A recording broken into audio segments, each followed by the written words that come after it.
हिते अहम ख़बर शामिल कंदासीं। सूबाई वज़ीर Sharjeel Memon Peoples Bus Service के नए रूट जो ऐलान करे छॾियो आहे। रूट 5 स्टार चौरंगी खां केडीए चौरंगी खां थींदो केपीटी जे इंटरचेंज ऐं शान चौरंगी ते ख़त्म थींदो आहे। शर्जील मेमन चयो पीपल्स पार्टी कराची में पब्लिक ट्रांसपोर्ट सिस्टम के जदीद बनाने की कोशिश करे रही है।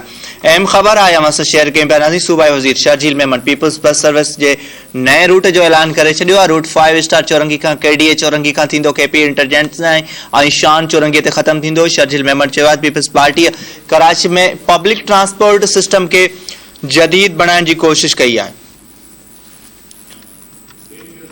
सूबाई वज़ीर Sharjeel Memon Peoples Bus Service के नए रूट जो ऐलान करे छॾियो आहे। अहम ख़बर हम शेयर कयूं पिया। नाज़रीन, रूट 5 स्टार चौरंगी खां केडीए चौरंगी खां थींदो केपीटी जी इंटरचेंज ऐं शान चौरंगी ते ख़त्म थींदो। अवांखे ॿुधाईंदा हलूं। शर्जील मेमन चयो पीपल्स पार्टी कराची में पब्लिक ट्रांसपोर्ट सिस्टम के जदीद बनाने की कोशिश करे रही है। सूबाई वज़ीर शर्जील इनाम मेमन पीपल्स बस सर्विस के नए रूट जो ऐलान करे छॾियो आहे। अवांखे ॿुधाईंदा हलूं पिया। रूट 5 स्टार चौरंगी खां केडीए चौरंगी खां थींदो केपीटी जी इंटरचेंज ऐं शान चौरंगी ते ख़त्म थींदो।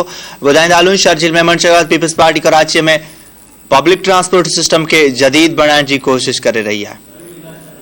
अपडेट मालूम कंदासीं। असां सां टेलीफोन लाइन ते मौजूद है कराची जो सीनियर रिपोर्टर शबीर लाशारी।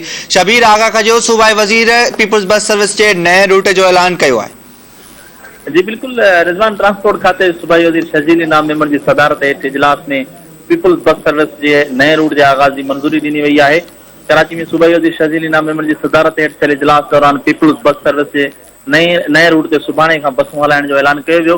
इजलास के आगाही ॾींदे ॿुधायो वियो तो रूट नंबर 5 स्टार चौरंगी खां शुरू थी KDA Chowrangi, Nazimabad, Liaquatabad 10 number, national stadium, Karsaz, nursery, Korangi road खां केपीटी इंटरचेंज, शॉन चौरंगी ते ख़त्म थींदो। इजलास में रूट नंबर 11 लाइ पिणु सर्वे करण जो फ़ैसिलो कयो वियो। सूबाई वज़ीर खे ॿुधायो वियो तो रूट नंबर 11 बोट बेसन, अमेरिकन कॉन्सुलेट, माड़ीपुर, क्यामाड़ी ऐं लियारी ते ॿधल हूंदो। सूबाई वज़ीर शर्जील इनाम मेमन हिदायत ॾींदे चयो त 1-2 ॾींहंनि में खेसि जेको आहे नए रूट्स ते प्रोग्रेस ॾिनी वञे। पाकिस्तान पीपल्स पार्टी कराची में पब्लिक ट्रांसपोर्ट के निज़ाम के जदीद बनाने लाइ कोशिशूं करे रही है।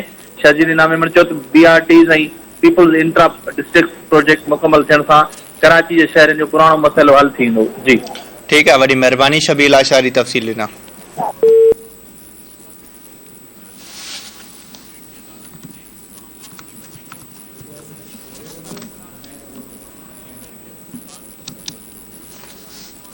अवांखे आगाह कंदा हलूं। नाज़रीन, सूबाई वज़ीर शर्जील इनाम मेमन पीपल्स बस सर्विस के नए रूट जो ऐलान करे छॾियो आहे। अवांखे ॿुधाईंदा हलूं पिया।